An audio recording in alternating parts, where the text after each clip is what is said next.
नमस्कार दोस्तों, आज हम आपको कार्तिक मास महात्म्य का दूसरा अध्याय सुनाते हैं। इसे ध्यान से सुनिएगा।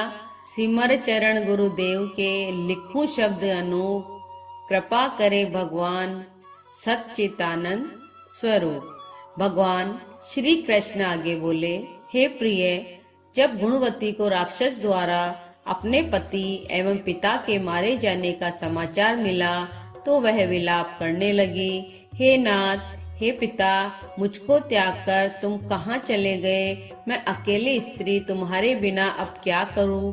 अब मेरे भोजन, वस्त्र आदि की व्यवस्था कौन करेगा? घर में प्रेम पूर्वक मेरा पालन पोषण कौन करेगा? मैं कुछ भी नहीं कर सकती। मुझ विधवा की कौन रक्षा करेगा? मैं कहाँ जाऊं?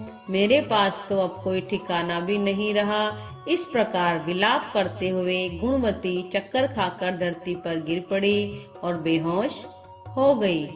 बहुत देर बाद जब उसे होश आया तो वह पहले की ही भांति करुण विलाप करते हुए शोक सागर में डूब गई। कुछ समय के पश्चात जब वह संभली तो उसे ध्यान आया कि पिता और पति की मृत्यु के बाद मुझे उनकी क्रिया करनी चाहिए जिससे उनकी गति हो सके। इसलिए उसने अपने घर का सारा सामान बेच दिया और उससे प्राप्त धन से उसने अपने पिता एवं पति का श्राद्ध आदि कर्म किया। तत्पश्चात वह उसी नगर में रहते हुए आठों पहर भगवान विष्णु की भक्ति करने लगी। उसने मृत्यु पर्यंत तक नियम पूर्वक सभी एकादशियों का व्रत और कार्तिक महीने में उपवास एवं व्रत किए। हे प्रिय, एकादशी और कार्तिक व्रत मुझे बहुत ही प्रिय है। इनसे मुक्ति, भक्ति, पुत्र तथा संपत्ति प्राप्त होती है।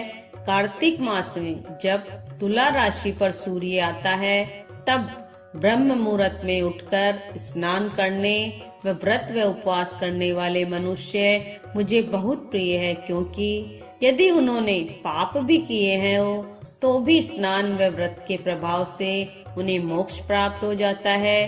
कार्तिक में स्नान, जागरण, दीपदान तथा तुलसी के पौधे की रक्षा करने वाले मनुष्य साक्षात भगवान विष्णु के समान है। कार्तिक मास में मंदिर में झाड़ू लगाने वाले, स्वास्तिक बनाने वाले तथा भगवान विष्णु की पूजा करने वाले मनुष्य जन्म मरण के चक्कर से छुटकारा पा जाते हैं। यह सुनकर गुणवती भी प्रतिवर्ष श्रद्धा पूर्वक कार्तिक का व्रत और भगवान विष्णु की पूजा करने लगी। हे प्रिय, एक बार उसे ज्वर हो गया और वह बहुत कमजोर भी हो गई।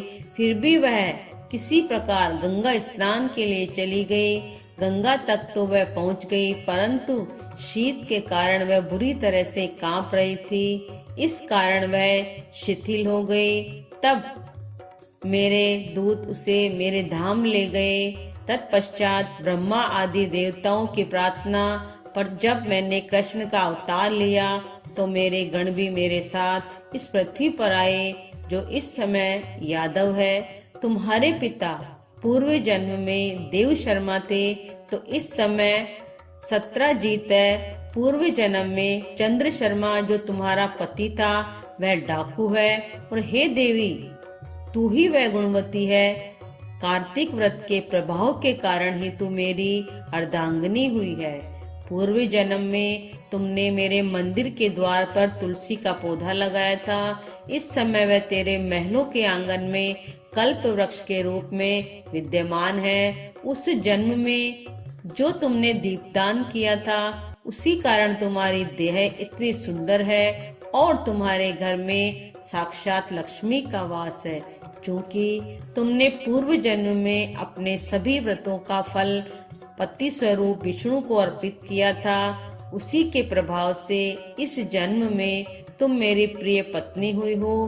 पूर्व जन्म में तुमने नियम पूर्वक जो कार्तिक मास का व्रत किया था उसी के कारण मेरा और तुम्हारा कभी वियोग नहीं होगा। इस प्रकार कार्तिक मास में व्रत आदि करने वाले मनुष्य मुझे तुम्हारे समान प्रिय है।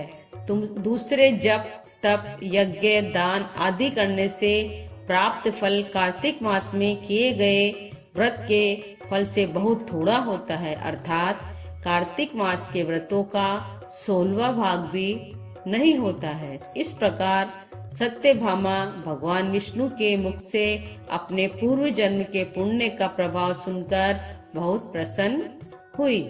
यहाँ कार्तिक माहात्म्य का दूसरा अध्याय समाप्त होता है। वीडियो पसंद आया हो तो इसे लाइक कीजिए और चैनल को सब्सक्राइब कीजिए। जय जय श्री राधे।